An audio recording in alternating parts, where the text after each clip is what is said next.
So last night game, huge letdown.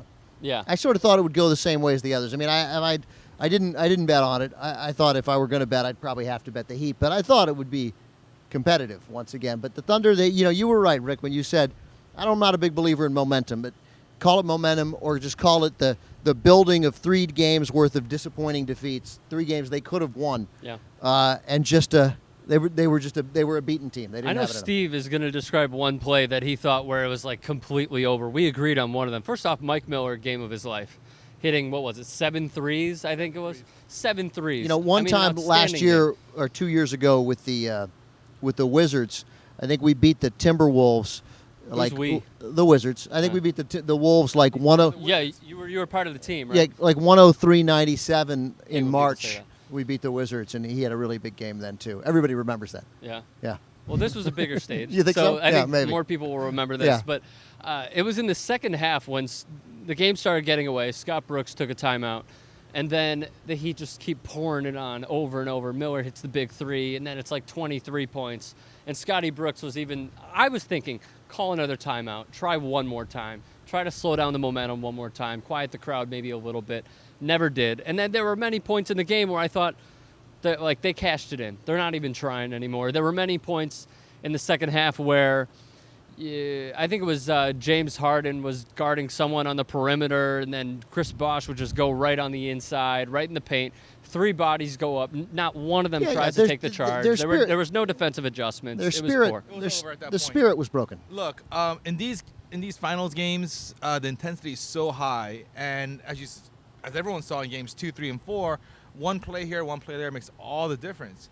Now, imagine if one of those teams just gives up and the other team gets all the plays. Then it's an avalanche. So the game was close up until, about a third of the way through the third quarter, and then they just blew it wide open. And once it was blown open, at that point, 15 points versus 40-point win, it didn't matter.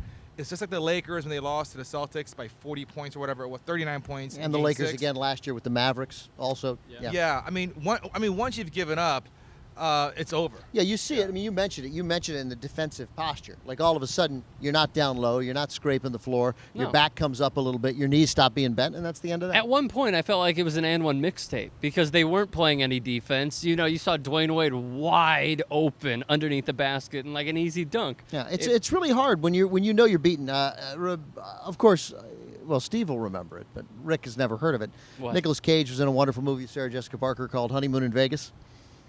James Caan. It's a great film. Anything really, with Sarah Jessica Parker, I really don't give a shit she's about. She's beautiful in it, No, and you're making a huge mistake there. She's I'm delightful not, in a lot of stuff. I'm So not. Honeymoon in Vegas, very funny movie, but at the end of it, James Caan has tried to win her over. He's an older seasoned gambler, tried to steal her from Nicolas Cage.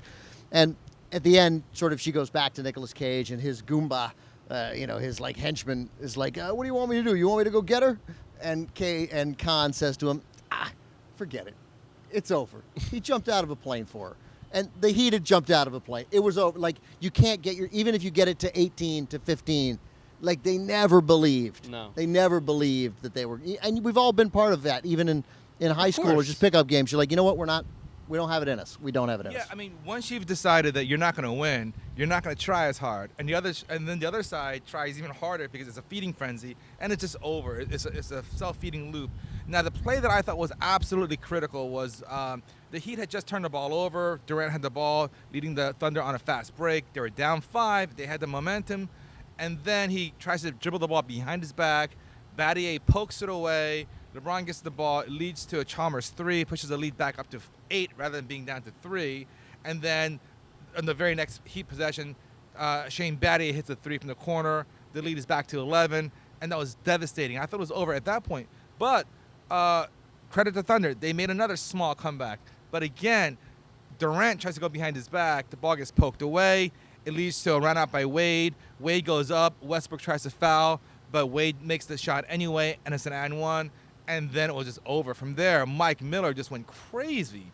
And I don't think it's just pure luck that Mike Miller went nuts yesterday. The Chalmers went nuts the game before. Battier played well in games 2 and 3. I mean, this is what championship teams do. I mean, someone steps up, and it seems a little bit random and lucky, but it was going to happen at some point. And I think a lot of credit goes to LeBron Spoelstra. James, but also Spoelstra, who I was dogging like crazy for a long time, but I thought he played Everyone the matchups. was. I thought he played the matchups well. After game 2 was the worst coach game I've ever seen. The Heat hung on to win, but they went to that weird offense where they just dribbled the clock out for 18 seconds, and then it was LeBron or Wade taking it up against like 3 or 4 people at once. Yeah. So they threw up a garbage shot, or they passed it to someone else who threw up a garbage shot because they have 1 second left in the shot clock. But in the last 3 games, they played much more aggressively. They were attacking even in the final minutes. It was a different demeanor, different matchups. So It was simple basketball, what it was. It was, all right, LeBron, take your guy off the dribble. They're going to converge and kick it out. It was simple drive and kick basketball, and they executed. Right, or finish, or feel free to finish. Yeah, or because you're feel LeBron free to James.